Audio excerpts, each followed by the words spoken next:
การชีวิตและสุขภาพเนาะซึ่งว่าอาทิตย์นี้มาพบกับข้าพเจ้าลิ้นจีภูวิศักดิ์รับหน้าที่ดำเนินรายการซึ่งว่ารายการของพวกเราเนาะจะมาแนะนำเกี่ยวกับเคล็ดลับสาระน่ารู้เกี่ยวกับสุขภาพที่ว่าใช้ในการดำรงชีวิตของพวกเรานั่นเองเนาะและสำหรับอาทิตย์นี้ลิ้นจีได้นำพาท่านผู้ชมมาที่โรงหมอกรุงเทพอุดรนั่นเองเนาะแน่นอนว่าประเทศลาวของเราก็ถือว่าจะก้าวเข้าสู่ประชาคมเศรษฐกิจอาเซียนเราก็จะได้มีการพัวพันเนาะระหว่างประเทศก็คือทางเศรษฐกิจและก็อันอื่นต่างๆเนาะแต่ที่สำคัญโรงหมอนี่ก็ถือว่าเป็นสถานที่ที่ว่าสำคัญสำหรับพ่อแม่ประชาชนของเราเนาะที่ว่ามีโรงหมอดีๆได้คอยให้บริการเนาะและมื้อนี้เราพาท่านผู้ชมมาที่โรงหมอกรุงเทพอุดรเขาก็จะมาแนะนำให้ท่านผู้ชมเรื่องโรคหัวใจนั่นเองเนาะเพราะว่าปัจจุบันนี้เขาก็ได้มีการที่ว่าบริโภคในเรื่องของไขมันหลายเกินไปแล้วก็มีการกินอาหารรสชาติที่ว่าเค็มหลายเกินไปตัวนี้ก็อาจจะเฮ็ดให้เกิดโรคหัวใจได้เนาะพวกเขาจะมีการที่ว่ามาแนะนำให้ท่านผู้ชมเนาะว่าโรคหัวใจนี่จะมีการรักษาแนวใดแล้วก็ทางโรงหมอกรุงเทพอุดรนี่เพิ่นจะมีเครื่องมือที่ทันสมัยเนาะแล้วก็ถือว่ามีมาตรฐานสากลนั่นเองเนาะแล้วก็มีพยาบาลที่ว่าคอยรักษาเนาะภัยที่ว่าเข้ามาให้บริการในโรงหมอนี้ตลอด24ชั่วโมงและสำหรับเบื้องต้นของทางรายการเฮาก็มี2สาวรับเชิญเนาะที่จะมาสัมภาษณ์โอ้ลมเกี่ยวกับโรคหัวใจเอาเป็นว่าเฮาไปหา2สาวกันเลยเนาะเพราะว่าเพิ่นจะมีความรู้ข้อมูลพื้นฐานเกี่ยวกับโรคหัวใจแนวใด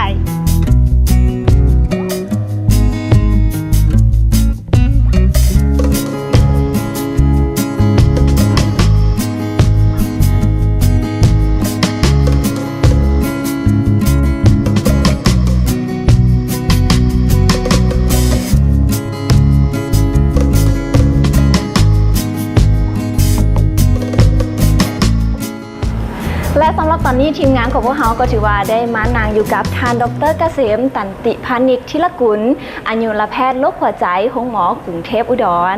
สวัสดีสวัสดีสวัสดีเจ้าถือว่าได้มานางก็เพิ่นไปที่เฮียบห้อยกันแล้วเนาะและก่อนอื่นมดอยากจะฮู้เลยเนาะทางท่านดร.เนาะก็คือเกี่ยวกับเรื่องของจุดประสงค์ในการจะตั้งศูนย์หัวใจนี่ขึ้นมาเนาะเพื่อเป็นการจุดประสงค์ขึ้นเท่าใดนี่เดี๋ยวลองให้ฟังคือทางโรงพยาบาลกรุงเทพอุดรต้องการในความดูแลประชาชนนะในพื้นที่จังหวัดอีสานตอนบนนะครับในประเทศไทยแล้วก็ในประชาชนของสปป.ลาวครับหมายถึงว่าก็ถือว่าทั้ง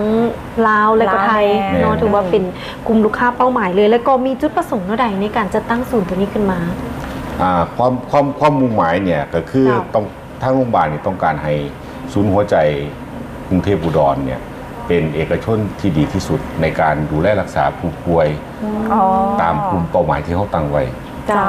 ครับผมแล้วว่าเรื่องของผู้ที่มาใช้บริการโดยเฉพาะเป็นผู้ป่วยนี่มีจำนวนหลายสำใดในแต่ละมื้อแล้วเขาสามารถทับพงได้หลายปานใดผู้ป่วยที่มารับการรักษาเนี่ยเขาบ่จำกัดจำนวนสามารถมาได้ตลอดเวลาเราไม่ต้องรอคิวทั้งภาวะฉุกเฉินหรือบ่ฉุกเฉิน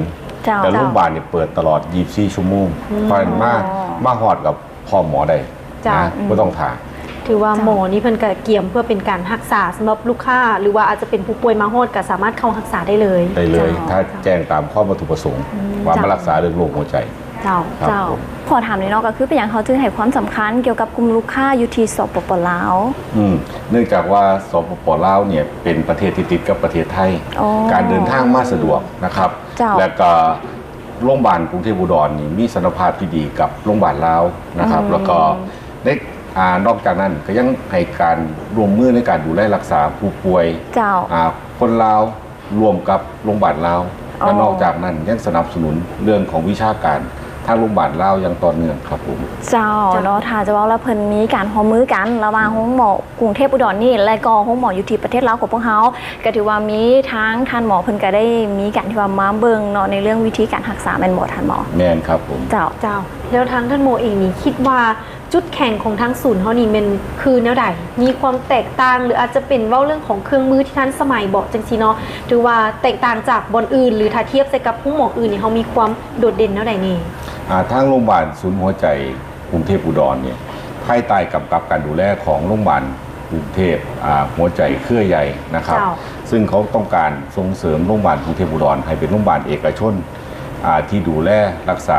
ประชากรใน7จังหวัด อีสานตอนบนและสปป.ลาวนอกจากนั้นยังให้บริการศูนย์หัวใจแบบครบวงจรนะครับ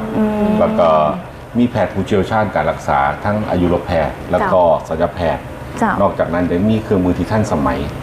ไว้คอยให้การบริการผู้ป่วยครับผมเจ้าเนาะถ้าจะว่าแล้วถ้าว่าคนป่วยท่านใดที่ว่าม้านี่เฮาสามารถทำประกันได้ว่าเครื่องมือของเฮานี้มีความทันสมัยพร้อมที่จะให้บริการหรือว่าพร้อมที่จะให้ความปิ้นปัวให้แก่ลูกค้านั่นเองเนาะแล้ววันนี้ขอถามเนี่ยก็คือหลังจากที่ว่าเฮาได้มีการเปิดโตมาประมาณอยู่2 ปีกว่าแล้วอยากรู้ว่าในเรื่องของการบริการหรือว่าในเรื่องของผลตอบรับของลูกค้าโดยเฉพาะก็มันอยู่ที่ประเทศลาวนี่เป็นคือจังได๋แน่โรงพยาบาลกรุงเทพอุดรเนี่ยได้รับการตอบรับเป็นอย่างดีในผู้ป่วยคนไทยแล้วก็คนลาวนะครับโดยมีจำนวนผู้ป่วยนี่เพิ่มขึ้นอย่างต่อเนื่องทุกๆปีครับผมเนาะแล้วว่าเรื่องของผู้ป่วยของคนลาวแบบนี้เนาะก็ถือว่าเพิ่นนี่นิยมในการมาใช้บริการอยู่ที่ห้องหมอกรุงเทพอุดรเนาะซึ่งว่ากะเฮ็ดให้หลายๆคนนี่มีความว่าไว้เนื้อเชื่อใจในการมาใช้บริการเนาะแล้วลูกค้าส่วนใหญ่ที่มาใช้บริการเป็นคนลาวนี่จะเป็นเคสแบบใดเกี่ยวกับเรื่องของโรคหัวใจจังซี่อาการเบื้องต้นนะครับนะ1ก็คือเรื่องของอาการแน่นหน้าอกถ้าเกิดมีอาการแน่นหน้าอกเบื้องซ้ายบางทีเฮาที่พบบ่อยกับเรื่องของเส้นเลือดหัวใจตีบหรือเส้นเลือดหัวใจตันซึ่งเขาจะต้องมีการเครื่องไม้เครื่องมือตรวจเพิ่มเติมเพื่อบ่งชี้ว่ามีเส้นเลือดตันหรือตีบจริงบ่ถ้าเกิดตันหรือตีบจริงเนี่ยเขาจะมีเครื่องไม้เครื่องมือที่คอยทำบอลลูนขยายเส้นเลือดแล้วก็ว่างขดลวดในกรณีถ้าเกิดมันตีบหรือตันหลายมันมีความรุนแรงอาจจะต้องไปผ่าตัดทำบายพาสครับผมคือตัดต่อเส้นเลือดครับเจ้าเนาะอันนี้ก็ถือว่าเป็นอีกหนึ่งอย่างครับอันนี้คือข้อหนึ่งของอาการแน่นหน้าอกพอถัดไปถ้าเกิดคนไข้มาด้วยเรื่องอาการเหนื่อยหายใจบ่ออกนอนหลับบ่ได้ตีนขาบวมให้สงสัยว่าโรคนี้มีปัญหาเรื่องน้ำท่วมปอดเราต้องมาหาสาเหตุว่าสาเหตุเกิดจากที่อย่างซึ่งเขาพบบ่อยคือเรื่องของลิ้นหัวใจมันตีบรุนแรงหรือหัวรุนแรงซึ่งการรักษาต่อไปก็คือการผ่าตัดเปลี่ยนลิ้นหัวใจใส่ลิ้นหัวใจเทียมเข้าไปอันถัดมาก็คือถ้าเกิดคนไข้มีอาการเรื่องหัวใจกลวยหรือเรียกทั่วไปว่าใจสั้นเขาก็ต้องดูว่าสาเหตุการใจสั้นเนี่ยมันเป็นโรคบ่ถ้าเป็นโรคหัวใจสั้นที่ผิดปกติการรักษาก็มีการว่างยาหรือการจีไฟฟ้าเพื่อตัดวงจรผิดปกติไปนะครับอันถัดมาบางคนเนี่ยมาด้วยอาการเหนื่อยง่ายเป็นล่มหมดสติมีอาการเรื่องหัวใจเต้นช้าซึ่งเกิดจากว่าความเสื่อมของการนำไฟฟ้าของหัวใจการรักษาคือการใส่เครื่องมือกระตุ้นหัวใจให้กลับมาเต้นปกติส่วนอีกโรคหนึ่งที่ว่ารุนแรงก็คือว่าเส้นเลือดใหญ่โป่งพองนะครับอยู่แถวบริเวณกลางหน้าอกพวกนี้การป้องกันบ่ให้เส้นเลือดมันแตกก็จะลดอาการเสียชีวิตโดยการใส่ขดลวดคำยันเข้าไปครับผมอันนี้ทำโดยแพทย์ผ่าตัดครับผมเนาะก็ถือว่ามีหลายๆเคสเนาะที่ว่าเข้ามารับการบริการอยู่ที่ห้องหมอกรุงเทพอุดรนี่แล้ววันนี้ขออนุญาตถามท่านหมออีกแน่ว่าเป็นอย่างทางห้องหมอเฮานี่จึงมีนโยบายเกี่ยวกับในเรื่องของการตกแต่งป้ายบ่ว่าจะเป็นป้ายห้องหมอทั้งภายนอกภายในเป็นภาษาลาวและสำคัญก็ยังให้บรรดาพยาบาลหรือว่าต้อนรับนี่เพิ่นได้มีการที่ว่าใส่สุดประจำชาติลาวย้อนนโยบายคือแนวใดเขาให้ความสำคัญในด้านภาษาและวัฒนธรรมของลูกค้าจากสปป.ลาวนะครับซึ่งเขาถือว่าเป็นการให้เกียรติในการต้อนรับลูกค้าเพื่อให้คนลาวประทับใจว่าเขาให้ความเป็นกันเองกับคนลาวครับผมเนาะอันนี้ก็ถือว่าเพิ่นนี่ให้ใส่ใจเกี่ยวกับเรื่องของคนลาวก็คืออยากจะสร้างความประทับใจเนาะทุกครั้งที่ว่ามาใช้บริการนั่นเองเหมือนมารักษาบ้านเจ้าของเจ้าเนาะแน่นอนว่าผู้ป่วยที่มาใช้บริการแล้วต้องได้รับความอบอุ่นและการบริการที่เป็นกันเองอย่างแน่นอนเนาะสำหรับวันนี้ก็ต้องขอบใจทั้งท่านดร.หลายๆเนาะที่ว่าให้สัมภาษณ์ในรายการของพวกเราขอบใจหลายๆสวัสดีจ้าสวัสดีจ้าและนี่ก็ถือว่าเป็นความรู้ดีๆเพียงแต่ส่วนหนึ่งเท่านั้นเนาะเพราะว่ายังบ่หมดเพียงเท่านี้ใจท่านผู้ชมไปพักชมสิ่งที่น่าสนใจกันก่อนเดี๋ยวระยะหน้าเสี่ยวผิงพร้อมด้วยฝนและก็ท่านหมอเนาะจะพาท่านผู้ชมไปเบิ่งเครื่องไม้เครื่องมือที่ทันสมัยรวมทั้งห้องที่ว่าเพิ่นมีการปฏิบัติหน้าที่เวียกงานนั่นเอง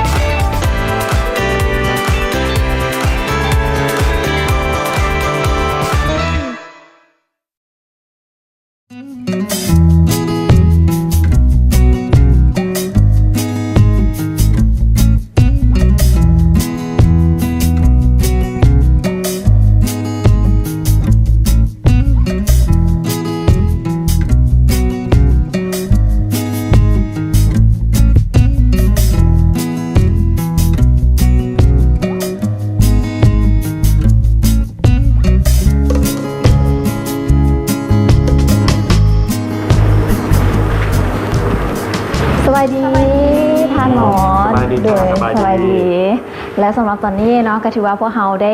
เข้ามาอีก1ห้องเนาะแต่ว่า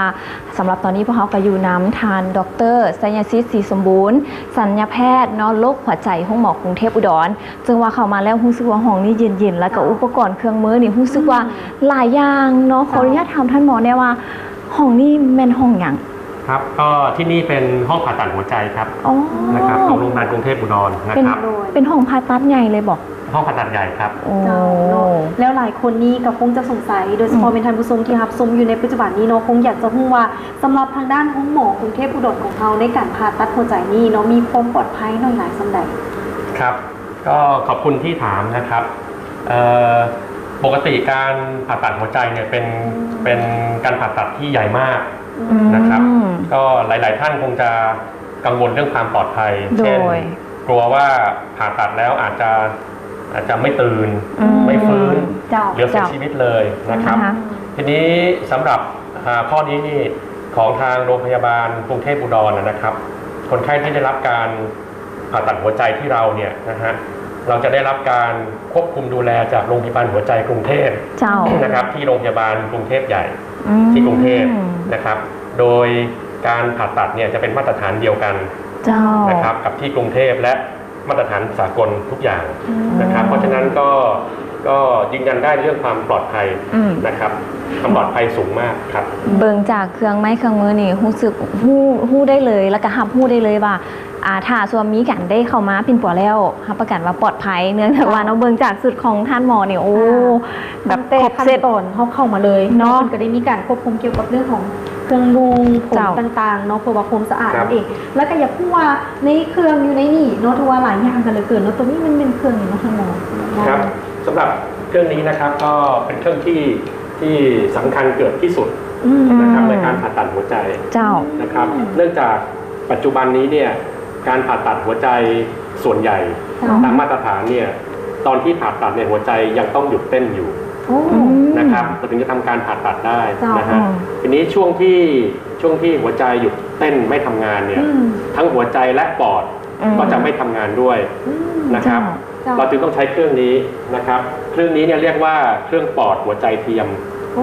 นะครับก็คือทำหน้าที่แทนหัวใจและปอดของคนไข้ซึ่งหยุดทำงานไปชั่วคราวนะครับก็คือจะฟอกเลือดแทนปอดคนไข้แล้วก็ส่งเลือดกลับเข้าร่างกายให้ไหลเวียนโดยใช้การควบคุมจากเครื่องนี้นะครับเครื่องนี้มีความสำคัญมากในการผ่าตัดหัวใจนะครับครับเห็นทางด้านเครื่องใหญ่แล้วทางด้านนี้เนาะท่านหมอนะจะเอาเครื่องนี้เป็นครับเครื่องนี้ก็เป็นเครื่องวัดความดันโลหิตนะครับวัดอัตราการเต้นของชีพจรลักษณะการเต้นของหัวใจว่าผิดจังหวะไหมนะครับอันนี้ก็เป็นเครื่องที่เครื่องดมยาสลบนะครับให้คนไข้นี่หลับอยู่ตลอดการผ่าตัดโดยการควบคุมจากเครื่องนี้นะครับอันนี้จะสำคัญเนาะเพราะว่าในเมื่อก่อนการผ่าตัดนี่อาจจะแบบว่าไส้เป็นการซักยาซักยาสรุปถ้าว่ามีการกำหนดเวลาฟื้นขึ้นมาในตอนที่ว่าเขาผ่าตัดนี่อาจจะยุ่งยากเพื่อจึงเพิ่มเป็นเครื่องมือตัวนี้ขึ้นมาถือว่าสำคัญได้เนาะเพราะว่าสรุปจนกว่าการผ่าตัดจะสำเร็จอันนี้ก็ถือว่าเป็นเครื่องมือที่ทันสมัยและการันตีได้ว่าปลอดภัยอย่างแน่นอนพร้อมทั้งแพทย์ผู้เชี่ยวชาญที่ว่าเบิ่งแยงเกี่ยวกับเรื่องของการผ่าตัดจนกว่าทานนี้จะฟื้นขึ้นมาแล้วก็มีสุขภาพที่ดีเนาะถูกต้องครับเนาะและในตอนนี้เดี๋ยวจะให้ท่านหมอเนาะฝากถึงท่านผู้ชมเนาะที่ว่ารับชมในปัจจุบันนี้ที่ต้องการอยากจะมาพินป่วยอยู่ที่ห้องหมอเฮาครับก็สำหรับท่านที่มีปัญหาทางด้านโรคหัวใจที่ต้องได้รับการผ่าตัดแก้ไขนะครับก็ทางศูนย์หัวใจโรงพยาบาลกรุงเทพอุดรนะครับก็เรามีเครื่องไม้เครื่องมือและทีมบุคลากรที่ทั้งพร้อมนะครับที่จะรับประกันดูแลได้ว่าการผ่าตัดหัวใจที่โรงพยาบาลกรุงเทพอุดรนี้จะได้รับความปลอดภัยที่สุดและให้ผลการผ่าตัดออกมาได้ดีที่สุดครับเจ้าและสำหรับมื้อนี้ก็ต้องขอบใจกับท่านหมอไซยศิษย์ศรีสมบูรณ์หลายๆเนาะที่ว่าให้พวกเฮานี่ได้มาเยี่ยมชมของผ่าตัดในมื้อนี้ขอบใจหลายๆครับและสำหรับตอนนี้ทางทีมงานของพวกเราจะพาประธานนี่ไปอีก1ห้องที่ว่ามีความหมายความสำคัญเช่นเดียวกันถึงว่าพวกเราจะพาทุกท่านนี่ไปพบกับท่านหมอเกษมนั่นเอง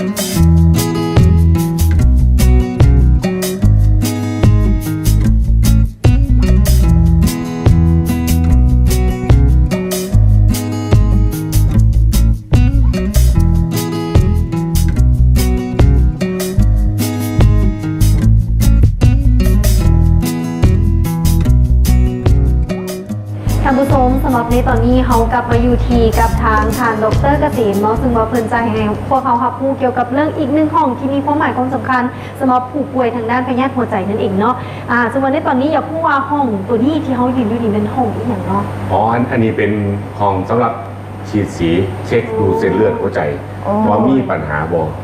ถ้าเกิดกรณีมีปัญหาเขาสามารถวางกดรวดได้ในกรณีนี้นะครับ อันนี้เป็นเตียงนอนสำหรับคนไข้นะหัวที่รู้เบื้องบนนะครับข้างบนนี่ก็เป็นตัวเอ็กซเรย์เวลาเอ็กซเรย์แล้วมันจะทรงภาพมาตรงหน้าจอตรงนี้ให้เห็นนะครับอันนี้ก็คือเป็นภาพตัวอย่างบอกครับผมอันนี้ก็เป็นคนไข้รายหนึ่งมาได้เรื่องอาการแน่นเนื้อขึ้นมากเขาก็มาเช็คดูเส้นเลือดเพราะว่าเบื้องต้นนี่เส้นเลือดหัวใจเพิ่นตีบตรงนี้เห็นบ่มันคิวเลือดไหลบ่ดีนะครับผมพาทัดไป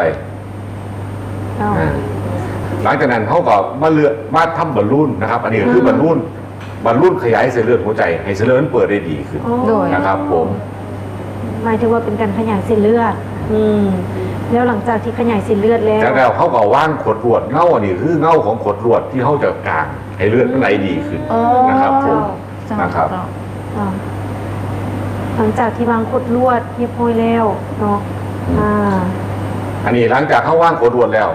เลือดมันก็ไหลดีขึ้นนะครับนะบ่ตีบบ่กิ้วแล้วสังเกตเบิ่งว่าเส้นเลือดจะบ่กิ้วคือเก่าแล้วเปิดดีแล้วไหลดีคือเก่าแล้วเจ้าก็หมายถึงว่าเลือดนี่สิไหลผ่านทั้งหลอดเลือดเพื่อว่าไปเลี้ยงหัวใจได้ดีขึ้นครับผมอาการนั้นเก่าก็สิหายไปอาการแน่นเนื้อก็หายไปครับผมเจ้าเนาะถ้าสมมติว่ามีคนเจ็บเนาะเข้ามาในอาการที่ว่าเจ็บหน้าอกบ่แบบนี้ท่านหมอก็สิมาพามาขวดหรือว่าแนะนำก่อนให้เพิ่งเช็คเส้นเลือดหัวใจก่อนโดยเพราะว่าเส้นเลือดมีปัญหาบ่โดยครับถ้ามีปัญหาเพิ่นก็สิมีการลงมือแบบนี้เนาะก็ถือว่าเป็นการที่แบบว่าใช้เครื่องมือที่ว่ามีความทันสมัยและก็ปลอดภัยสูงเนาะครับผมแล้วใช้เวลาดุ่นบ่ในการปกติเช็คเส้นเลือดเนี่ยใช้เวลาประมาณสักครึ่งชั่วโมงนะครับส่วนใส่กดลวดก็ใช้เวลาประมาณสักชั่วโมงนึงนะครับเจ้าเนาะและนี่ก็ถือว่าเป็นอีกหนึ่งห้องเนาะที่ว่ามีความหมายความสำคัญและก็ถือว่าเป็นห้องที่ว่าสามารถที่ให้ท่านผู้ชมทางบ้านนี่ได้เห็นถึงความมั่นใจโดยเฉพาะก็ในเวลาที่ว่าจะเข้ามาใช้บริการเนาะบางคนอีกก็สิแบบว่าเข้ามาใช้ถามว่าเฮาบ่เห็นภาพบรรยากาศบ่เห็นเครื่องมือที่ว่ามีความทันสมัยก็จะเห็นให้บางท่านนี่อาจจะมีความกังวลมาเข้ามาแล้วจะได้รับการปินปัวหรือว่าการรักษานี่ที่ว่าถูกต้องและก็ทันสมัยแท้หรือบ่อันนี้ก็ไว้วางใจได้เนาะแต่สำหรับในตอนนี้ถือว่าเดี๋ยวเฮาไปเบิ่งอีกหนึ่งห้องที่มีความสำคัญเช่นเดียวกันเนาะ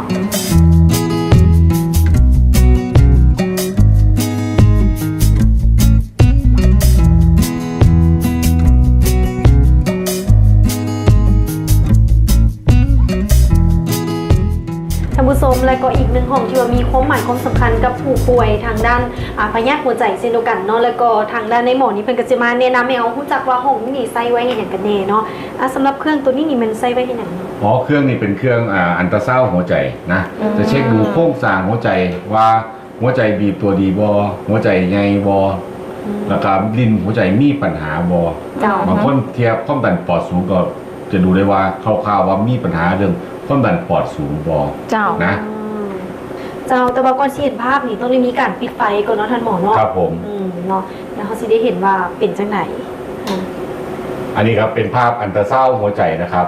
ดูเรื่องของลิ้นหัวใจเป็นยังไงเปิดปิดดีบ่มีลิ้นหัวใจรัวบ่นะครับผมอันนี้ก็เป็นการใส่สีดูภาพว่ามีปัญหาเรื่องลิ้นหัวใจรัวหรือลิ้นหัวใจตีบบ่นะครับในส่วนนี้นะครับอันนี้ก็ดูหลายๆมุมว่าหัวใจนี่ลิ้นหัวใจปิดเปิดปิดดีบ่นะครับตามภาพอันนี้ก็จะมาวัดดูเรื่องว่าหัวใจนี่บีบตัวดีบ่นะครับหัวใจใหญ่บ่นะครับมันก็สามารถวัดได้ว่าเป็นยังไงนะครับเขาจะดูหลายๆภาพกลัวจะสรุปว่าหัวใจคนไข้เป็นยังไงนะครับต้องเบิ่งทุกมุมเนาะเพื่อว่าได้ว่าสุขภาพหัวใจแข็งแรงดีบ่หรือเกิดปัญหาอย่างขึ้นว่าง่ายๆว่าเครื่องนี้ก็สามารถเช็คได้เรื่องของสุขภาพของหัวใจครับผมอันนี้ก็หัวใจนี่มี4ห้องนะครับผมลิ้นหัวใจเปิดปิดดีนะครับผมบ่มีปัญหานะครับให้ดูตัวอย่างหลายๆมุมว่าหัวใจคนไข้เป็นยังไงนะครับ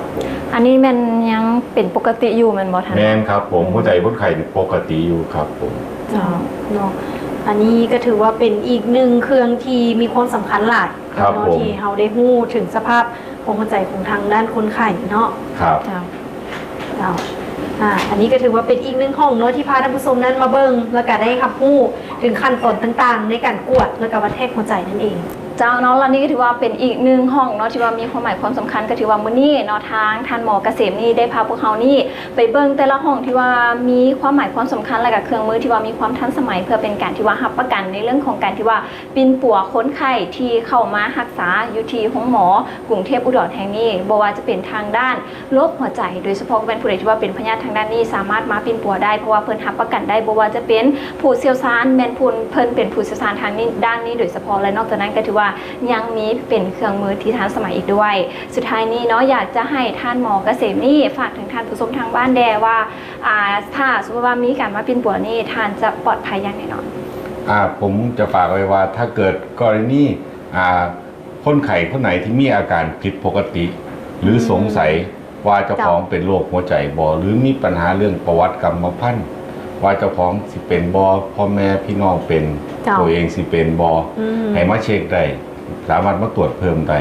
นะครับผมและสุดท้ายนี้ก็ต้องขอบใจกับทางดร.เกษมตันติพานิชธิรกุลนั่นเองเนาะที่ว่าได้ให้พวกเขานี่ได้เห็นข้อมูลรายละเอียดไม่ว่าจะเป็นในเรื่องของการบริการการเป็นปัวรักษาทางคนไข้โดยเฉพาะเป็นผู้ที่ว่าอาจจะมาใช้บริการอยู่ที่ห้องหมอนี่ให้มีความมั่นใจหลายขึ้นไม่ว่าจะเป็นเครื่องมือที่ว่ามีความทันสมัยและก็การบริการที่ว่าดีอยู่ทางห้องหมอกรุงเทพอุดรนี่เจ้าเนาะขอบใจในไลน์สวัสดีจ้าสวัสดีเอาเป็นว่าสำหรับในตอนนี้จะนำผู้ชมไปพบกับลิ้นจีกันต่อในระยะสุดท้ายของทางรายการ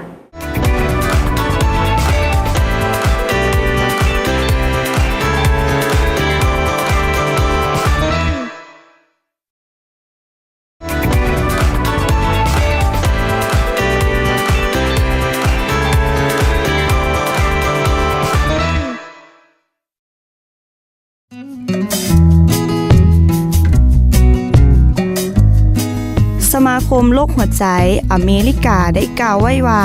ในปี 2004 มีผู้หญิงในอเมริกากว่า 460,000 คนที่เป็นปัญหาเกี่ยวกับโรคหัวใจและหลอดเลือดหัวใจเช่นโรคหัวใจโคโรนารีเส้นเลือดอุดตันความดันเลือดสูงหัวใจหยุดกระทันหันด้วยเหตุนี้ทางสมาคมจึงได้ออกคำแนะนำในการเบิ่งแย้งตัวเองเพื่อช่วยลดความเสี่ยงโรคหัวใจชนิดต่างๆในผู้หญิง 1. หยุดสูบยาเพราะการสูบยาเป็นการเพิ่มความเสี่ยงต่อโรคหัวใจในความดันเลือดสูงและเฮ็ดให้เลือดจับตัวกันเป็นลิ่มซึ่งเป็นสาเหตุของโรคหัวใจขาดเลือดกระทันหันและเส้นเลือดในสมองอุดตัน 2. ระวังแอวหนาและหน้าท้องที่ใหญ่ขึ้นจะเฮ็ดให้ทานเสี่ยงเป็นโรคหัวใจและหลอดเลือดเพิ่มขึ้น 3. ออกกำลังกายเป็นประจำอย่างน้อย 30-60 นาทีต่อมื้อจะช่วยลดความดันเลือดลดความเครียดและเฮ็ดให้ร่างกายได้รับคอเลสเตอรอลชนิดดีที่เป็นประโยชน์ 4. กินพริกไทยและลดเค็มจะช่วยลดระดับความดันเลือดได้ 5. หลีกเลี่ยงไขมันที่อิ่มโตซึ่งไขมันอิ่มโตจะพบในไขมันสัตว์และสิ้นแดง 6. อาหารหลากสีผักและหมากไม้